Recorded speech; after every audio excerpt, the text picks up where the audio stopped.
Over the international break, Everton, of course, have received that 10-point deduction from the Premier League. And could that be the worst thing to happen to Manchester United this week? Because they visit Goodison Park in a game that will have the most outrageous atmosphere. Zach, talk to me about this. Because when it comes to Everton, who have had a solid season so far, I think there's been lots of things that you can be positive about. And we can talk about that when it comes to being on the pitch. But we know the power of a crowd. We've just done a video talking about Newcastle and Everton and how St James's Park can be that. Goodison Park can actually be a problem for this Everton side. It has been over the years, but it's also got them over the line. You think about the game against Crystal Palace when they beat them to stay up. Definitely. A game like this against Manchester United, it's going to be electric, isn't it? Yeah, I think that's for sure.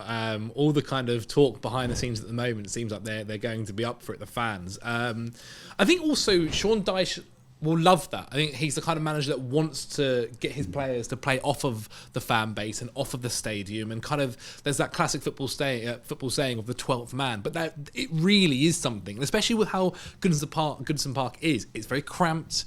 The pitch between the fans and the pitch is not a long distance. You can very much hear what somebody's saying to you when the ball goes out for a corner or a throw-in. Much and you're to the right. broadcaster's dismay. Yeah, right? exactly. Yeah, exactly.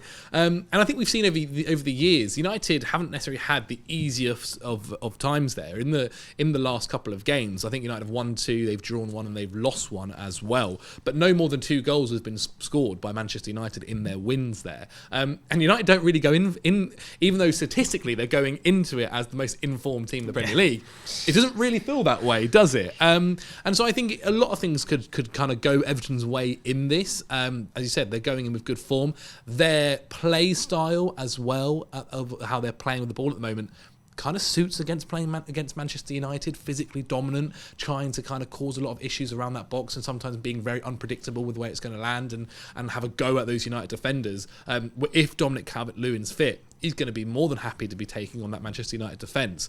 It is big if Luke Shaw is back for United. I saw he's in training. It depends whether they rush him back or not. But yeah, no, I think Everton can use the atmosphere. The one question you have is if, say, Manchester United get an early goal in the first 15 minutes, will it then become a little bit too much? And I think this is probably one of those rare occasions where like an early goal won't make a difference. You don't think? I agree with you. Everton are really upset, and in my opinion, rightfully so, but we won't go into that. And their fans are really upset at this situation. So I think this game for them is like, win, lose or draw, we just want to make loads of noise. And Goodison Park over the years, as we know, when you think back to David Moyes' times when the fans were practically on the pitch and tackles were flying in, I think a lot of that will happen. And Everton have been more physical this season. And Manchester United have been soft at the best of times. So that is a bit of I guess a toe-to-toe. Yeah, the temperature of this game is the one that is the element that fascinates me, because I think with Sean Dyche, what I think he will like this kind of game. I think that transmits to his team and they will enjoy that as well. But Everton fans have raised nearly £30,000 to make banners and flags. And when you talk about that noise, again, that will be one thing. But if in a world where VAR exists, that I think that's actually a problem here, because I think the way you make a team quit now is not through big challenges and going, oh, we'll get away with 1 or 2 because it's kind of that atmosphere.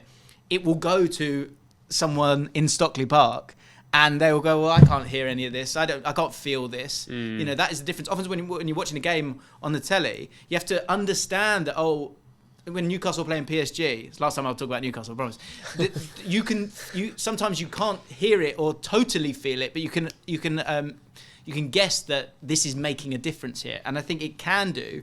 But I think the thing that could be a problem here is something like VAR. If you've got someone like James Garner or this Everton midfield that has been really impressive, and I think in a normal game would go, Everton's midfield against Man United right now, I think this is an area where Everton can go and win it. But if they make the wrong tackle at the wrong time because they get a little bit juiced up, that's where they got to get that temperature right. I think it's an advantage to have that crowd. So far with Sean Dyche, they've actually done that a lot better than I expected. I thought because they've got a very well-sized team, shall we say. I thought they were going to be flying into tackles, but temperament-wise, they've been very good. They play good football as well. Yeah, 100%. And one of the players that I was looking at before is Decore. Not only for the fact he's having a great season, but also Manchester United's midfield don't track their men, even when Casemiro's completely fit. So you often find the box-to-box midfielder or the midfielder that arrives late in the box is always free in the box. And more often than not, you've got centre-backs and right-backs sort of looking around. Decore loves that run and as well, doesn't he? Yeah. And when he's on song, he's so difficult to play against because he's good with both feet and he likes to take... He'll shoot from anywhere. I've got a great stat here, which actually isn't positive for him, but he miscontrols the ball around 3 times per match. But I guess that speaks to the fact that that's why he's got to play further up the pitch because he can take more risks in possession. And then, of course, I've got Onana in there as well. So United's midfield will get a real physical test, and they're again without Casemiro. Yeah, absolutely. Yeah. I have tweeted before. This is one for the comments. Decore, is he good? Just like he's good, but is he good? I just can't. That's a James James Allcott question. I know, is he good or is he He's good? a purple patch. He's a purple patch player. He has a couple of purple patches a season, but he manages. But he has an effect. Yeah. Sometimes it's not always. Sometimes it's a frustrating one when he keeps miscontrolling the ball, but it'll also get yourself a goal as well. Be interesting to see if Dele Alli at some point is able to come back into the fold, because maybe that little bit more composure might be of use in the same kind of areas. For Man United, struggles up front, a lot of injury problems.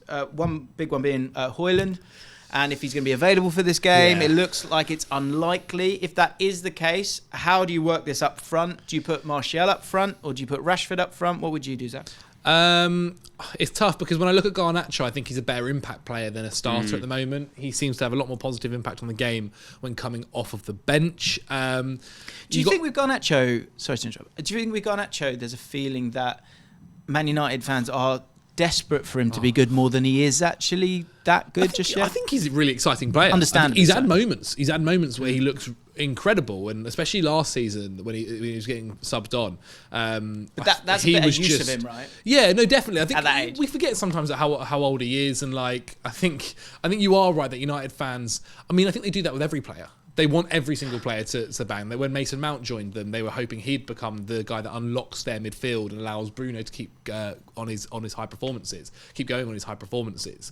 I think right now, I just think what Martial is, and it's not great. And so I think really when Rashford is on song and on form, he's the guy to be playing. He's not on form, and so that's a bit of a shame as well. However, I'd rather risk going for Rashford than going for Martial when I don't think he's ever on form. The man they want is Wout Weghorst. I was just thinking that. I was just about to say that.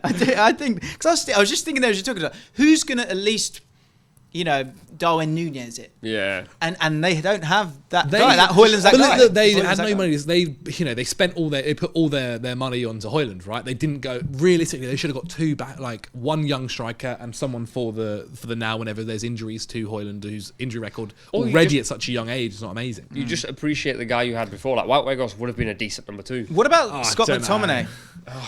Play him a striker. But so say you play Martial, who you know is going to kind of get bullied a little bit. Yeah. If you play McTominay and play him that little bit out, essentially out Everton a little bit.